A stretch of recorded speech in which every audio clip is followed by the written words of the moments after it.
ওম শান্তি। 28/2/2025 মুরলি। বাবা বলছেন, মিষ্টি বাচ্চারা, শান্তি যদি চাও তাহলে অশরীরী হও। এই দেহভাবে এলেই অশান্তি হয়, তাই নিজের স্বধর্মে স্থিত থাকো। প্রশ্ন: যথার্থ স্মরণ কি? স্মরণের সময় কোন বিশেষ বিষয়ের প্রতি নজর রাখা প্রয়োজন? উত্তর: নিজেকে এই দেহ থেকে ডিট্যাচ আত্মা মনে করে বাবাকে স্মরণ করা, এটাই হলো যথার্থ স্মরণ। কোনো দেহই যেন স্মরণে না আসে, এই খেয়াল রাখা জরুরি। স্মরণে থাকার জন্য জ্ঞানের নেশা যেন চড়ে থাকে, বুদ্ধিতে যেন এটাই থাকে যে বাবা আমাকে এই সম্পূর্ণ বিশ্বের মালিক বানাচ্ছেন। আমরা সমস্ত সমুদ্র, সমস্ত ধরনের মালিক হয়ে যাই। গীত: তোমাকে পেয়ে আমরা সমগ্র দুনিয়াকে পেয়ে গেছি। ওম শান্তি। ওম শব্দের অর্থ হল অহম, আমি আত্মা। মানুষ আবার মনে করে ওম শব্দের অর্থ ভগবান, কিন্তু তা নয়। ওম শব্দের অর্থ হল আমি আত্মা, এই শরীর হলো আমার। বলা হয় না যে ওম শান্তি। অহম আত্মার স্বধর্ম হলো শান্তি। আত্মা তার নিজের পরিচয় দেয়। মানুষ যদিও ওম শান্তি বলে থাকে, কিন্তু ওমের অর্থ কেউই বুঝতে পারে না। ওম শান্তি শব্দ খুব সুন্দর। আমরা হলাম আত্মা, আর আমাদের স্বধর্ম হলো শান্তি। আমরা আত্মারা শান্তিধামের অধিবাসী। কত সিম্পল অর্থ, লম্বা চওড়া কোনো গল্প নয়। এই সময়ের মানুষ তো এও জানে না যে এখন কি নতুন দুনিয়া নাকি পুরনো দুনিয়া। নতুন দুনিয়া কখন আর পুরনো কখন হয়, পুরানো থেকে আবার কখন নতুন দুনিয়া হয়, এই কেউই জানে না। কাউকে যদি জিজ্ঞাসা করা হয় দুনিয়া কখন নতুন হয় আবার কিভাবে তা পুরনো হয়, তাহলে কেউই তা বলতে পারবে না। এখন তো কলিযুগ, পুরনো দুনিয়া। সত্যযুগকে নতুন দুনিয়া বলা হয়। আচ্ছা, নতুনকে আবার পুরনো হতে কত বছর সময় লাগে, এও কেউই জানে না। মানুষ হয়ে এও জানে না, তাই বলা হয় মানুষ জানোয়ারের থেকেও অধম। জানোয়ার তো নিজেকে কিছুই বলে না। মানুষ বলে, আমরা পতিত হয়েছি, হে পতিত পাবন তুমি এসো, কিন্তু তাকে সম্পূর্ণ জানেই না। পবিত্র শব্দটি কত সুন্দর। নতুন দুনিয়াই পবিত্র দুনিয়া, স্বর্গ হবে। দেবতাদের চিত্রও রয়েছে, কিন্তু কেউই বুঝতে পারে না যে এই লক্ষ্মী নারায়ণই পবিত্র দুনিয়ার মালিক। এই সব কথা অসীম জগতের বাবা বসেই বাচ্চাদের বোঝান। স্বর্গকে নতুন দুনিয়া বলা হয়, দেবতাদেরই স্বর্গবাসী বলা হয়। এখন তো হলো পুরনো দুনিয়া, নরক। এখনকার মানুষ হলো নরকবাসী। কেউ যদি মারা যায় তখন বলা হয় উনি স্বর্গবাসী হয়েছেন। তাহলে এখানে তো নরকবাসী, তাই না? এই হিসাবে বলেই দেবে যথার্থই এ হলো নরকই। তবুও যদি বলা হয় তোমরা নরকবাসী, তখনই বিগড়ে যাবে। বাবা বোঝান যে দেখতে যদিও বা মানুষের মতো, চেহারা মানুষেরই মতো, কিন্তু আচরণ বানরের মতো। এমন গায়নও আছে, তাই না? মানুষ নিজেরাই মন্দিরে গিয়ে দেবতাদের সামনে গায়, তুমি সর্বগুণ সম্পন্ন, আর নিজের জন্য কি বলে, আমরা নীচ, পাপী। কিন্তু যদি সোজাসুজি বলা হয় তোমরা ভিখারি, তখনই ক্ষিপ্ত হবে। তাই বাবা বাচ্চাদের সঙ্গেই কথা বলেন, তাদেরই বোঝান। বাইরের মানুষদের সঙ্গে তিনি কথা বলেন না, কারণ কলিযুগী মানুষই হলো নরকবাসী। তোমরা এখন হলে সঙ্গম যুগবাসী। তোমরা এখন পবিত্র হচ্ছ। তোমরা জানো যে আমাদের মতো ব্রাহ্মণদের শিব বাবা পড়ান, তিনিই হলেন পতিত পাবন। বাবা এখন আমাদের মতো সকল আত্মাদের নিয়ে যেতে এসেছেন। এ কত সহজ কথা।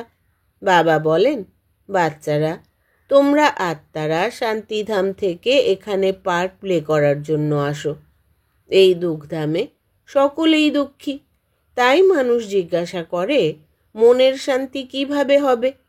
এমন কিন্তু বলে না যে আত্মার শান্তি কিভাবে হবে। আরে তোমরা তো বলো ওম শান্তি, আমার স্বধর্ম হলো শান্তি, তাহলে আবার শান্তি চাও কেন? তোমরা নিজেদের আত্মা ভুলে দেহভাবে এসে যাও। আত্মারা তো শান্তিধামের অধিবাসী। এখানে এখন শান্তি কোথা থেকে পাওয়া যাবে? অশরীরী হতে পারলেই শান্তি আসবে। শরীরের সঙ্গে যখন আত্মা আছে তখন তাকে বলতে বা চলতে ফিরতে তো অবশ্যই হয়। আমরা আত্মারা শান্তিধাম থেকে এখানে পার্ট প্লে করতে এসেছি। এও কেউ বুঝতে পারে না যে রাবণই আমাদের শত্রু। রাবণ কবে থেকে আমাদের শত্রু হয়েছে এও কেউ জানে না। বড় বড় বিদ্বান পণ্ডিত আদি একজনও জানে না যে রাবণকে আমরা যার কুশপুত্তলিকা বানিয়ে জ্বালাই। জন্ম জন্মান্তর আমরা জ্বালিয়ে এসেছি, কিন্তু কিছুই জানি না। কাউকে জিজ্ঞাসা করো রাবণকে, তারা বলে দেবে এসব তো কল্পনা, তারা জানেই না। তাহলে আর কি উত্তর দেবে? শাস্ত্রেও তো আছে, হে রামজি, এই সংসার সৃষ্টিই হয়নি, এসবই হলো কল্পনা। এমন অনেকেই বলে থাকে।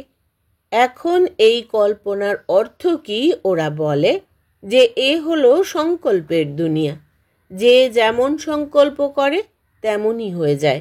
মানুষ অর্থই বুঝতে পারে না। বাবা বসে বাচ্চাদের বোঝান, কেউ তো খুব ভালোভাবেই বুঝে যায়, কেউ আবার বুঝতেই পারে না।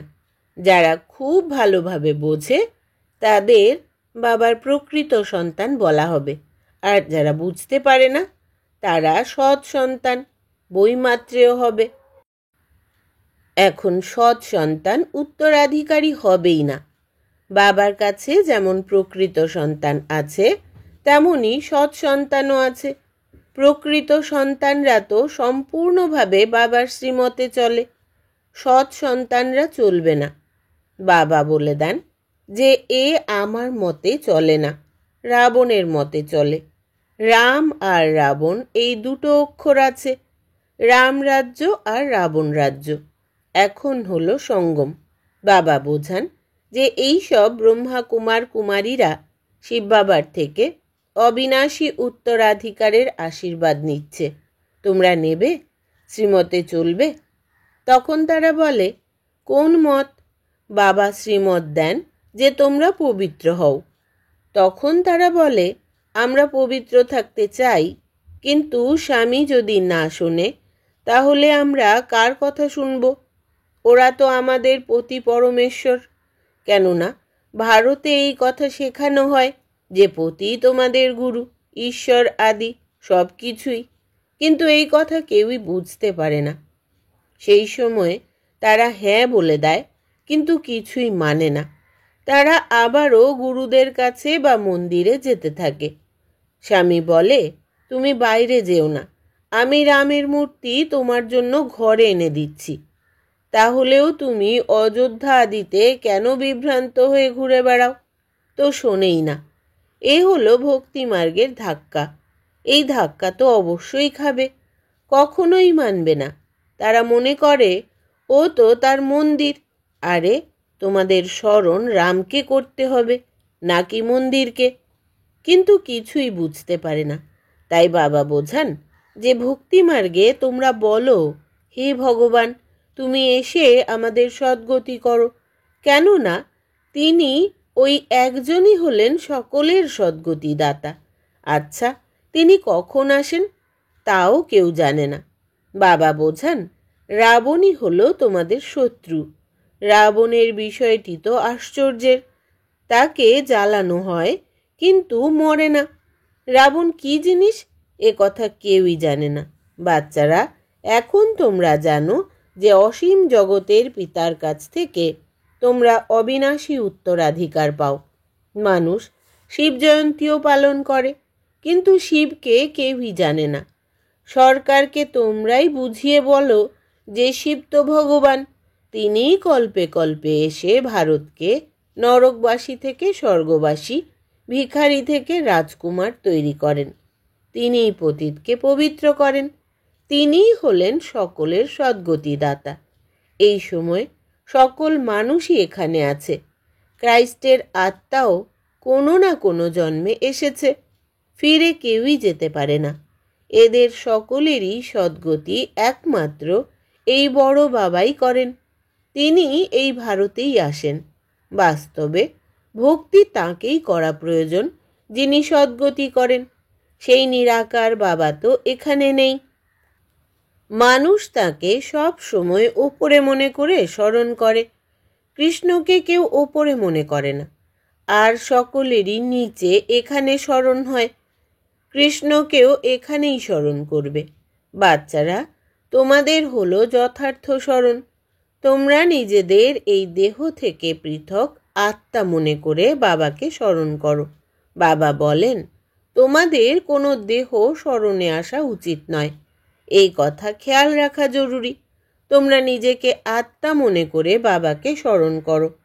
বাবা আমাদের এই সম্পূর্ণ বিশ্বের মালিক বানান। যারা সমুদ্র, সম্পূর্ণ ধরণী, সম্পূর্ণ আকাশের মালিক বানান। এখন তো কত টুকরো টুকরো, একে অপরের জায়গায় আসতেই দেয় না। ওখানে এই কথা হয়ই না। ভগবান তো একমাত্র বাবাই। এমন নয় যে সকল বাবাই বাবা। এমন বলাও হয় যে হিন্দু চিনি ভাই ভাই, হিন্দু মুসলিম ভাই ভাই, কিন্তু অর্থ কেউ বুঝতেই পারে না। এমন কখনোই বলবে না যে হিন্দু মুসলিম ভাই বোন, তা নয়। আত্মা নিজেদের মধ্যে সব ভাই ভাই, কিন্তু এই কথা কেউই জানে না। শাস্ত্র ইত্যাদি শুনে সব সত্য সত্য বলতে থাকে, অর্থ কিছুই বোঝে না। বাস্তবে হলো অসত্য আর মিথ্যা। সত্য খণ্ডে সবাই সত্য বলে, এখানে সব মিথ্যাই মিথ্যা। কাউকে যদি বলো তুমি তো মিথ্যা বলছো, তখনই রেগে যাবে। তোমরা যদি সত্যও বলো, তাহলেও কেউ না কেউ তোমাদের গালি দেবে। এখন বাবাকে তো তোমরা ব্রাহ্মণরাই জানো। বাচ্চারা, তোমরা এখন দৈবিক গুণ ধারণ করছো। তোমরা জানো যে এখন 5 তত্ত্ব তমপ্রধান। আজকাল মানুষ ভূতের পূজাও করে। ভূতদের কথাই মনে থাকে। বাবা বলেন যে নিজেকে আত্মা মনে করে আমাকে স্মরণ করো। ভূতদের স্মরণ করো না। তোমরা গৃহস্থ জীবনে থেকে বুদ্ধির যোগ বাবার সাথে যুক্ত করো। তোমাদের এখন দেহি অভিমানী হতে হবে। তোমরা যত বাবাকে স্মরণ করবে, ততই তোমাদের বিকর্ম বিনাশ হবে। তোমরাই জ্ঞানের তৃতীয় নেত্র পাও। তোমাদের এখন বিকর্মাজিত হতে হবে। এ হলো বিকর্মাজিত সম্বত।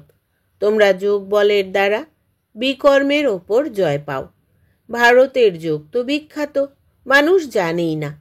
সন্ন্যাসীরা বাইরে গিয়ে বলেন যে আমরা ভারতের যোগ শেখাতে এসেছি। তারা তো জানেই না। তারা তো হঠযোগী। তারা রাজযোগ শেখাতেই পারে না। তোমরা হলে রাজ ঋষি, ওরা হলো এই জগতের সন্ন্যাসী।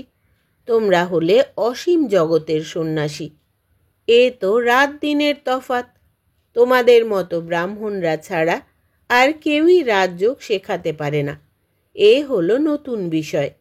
নতুনরা কেউই বুঝতে পারে না, তাই নতুনদের কখনো অনুমতি দেওয়া হয় না। এ তো ইন্দ্রসভা, তাই না?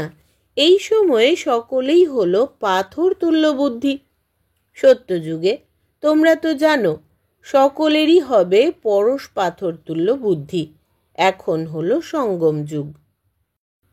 তোমাদের পাথর থেকে পরশ পাথরের মতো একমাত্র বাবা ছাড়া আর কেউই তৈরি করতে পারে না। তোমরা এখানে এসেছো পরশ বুদ্ধি হওয়ার জন্য। ভারত বরাবর সোনার পাখির দেশ ছিল। এই লক্ষ্মী নারায়ণ তো বিশ্বের মালিক ছিলেন, তাই না? এরা কখন রাজত্ব করেছেন এও কেউ জানেই না। আজ থেকে 5000 বছর পূর্বে এদের রাজ্য ছিল। এরপর তারা কোথায় গেলেন? তোমরা বলতে পারো এনারা 84 জন্ম ভোগ করেছেন। এখন তাঁরা তমপ্রধান হয়েছে, আবারও বাবার দ্বারা শতপ্রধান হচ্ছেন। তত্ত্বম, তোমরাও সেই রূপ হও। এই জ্ঞান একমাত্র বাবা ছাড়া কোনো সাধু সন্ত ইত্যাদি দিতেই পারেন না। সে হলো ভক্তি মার্গ, আর এ হলো জ্ঞান মার্গ। বাচ্চারা, তোমাদের কাছে যে ভালো ভালো গান আছে তা যদি তোমরা শোনো তাহলে রোমাঞ্চিত হয়ে যাবে, তোমাদের খুশির পারদ একদম চড়ে যাবে। এরপর এই নেশাও স্থায়ী থাকা চাই। এ হলো জ্ঞান অমৃত। ওরা মদ্যপান করে, তখন নেশা চড়ে যায়। এখানে এ তো হলো জ্ঞান অমৃত। তোমাদের নেশা চলে যাওয়া উচিত নয়, সর্বদা চড়ে থাকা উচিত। তোমরা এই লক্ষ্মী নারায়ণকে দেখে কত খুশি হও। তোমরা জানো যে আমরা শ্রীমতে চলে আবার শ্রেষ্ঠাচারী হচ্ছি। এখানে দেখেও যেন তোমাদের বুদ্ধিযোগ বাবা আর তাঁর অবিনাশী উত্তরাধিকারের প্রতি লেগে থাকে। আচ্ছা, মিষ্টি মিষ্টি হারানিধি বাচ্চাদের প্রতি মাতা পিতা বাপদাদার স্মরণের স্নেহ সুমন আর সুপ্রভাত। আত্মাদের পিতা তাঁর আত্মারূপী বাচ্চাদেরকে জানাচ্ছেন নমস্কার। আমরা আত্মা সন্তানেরা আমাদের আত্মা পিতাকে জানাই স্মরণের স্নেহ সুমন, সুপ্রভাত আর নমস্কার। ধারণার জন্য মুখ্য সার: বিকর্মাজিত হওয়ার জন্য যোগ বলের দ্বারা বিকর্মের ওপর বিজয় প্রাপ্ত করতে হবে। এখানে দেখেও যেন বুদ্ধিযোগ বাবা আর তাঁর অবিনাশী উত্তরাধিকারের প্রতিই লেগে থাকে। 2.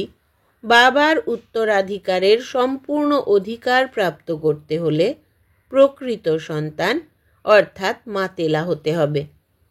এক বাবার শ্রীমতেই চলতে হবে। বাবা যা বোঝান তা নিজে বুঝে অন্যদেরও বোঝাতে হবে।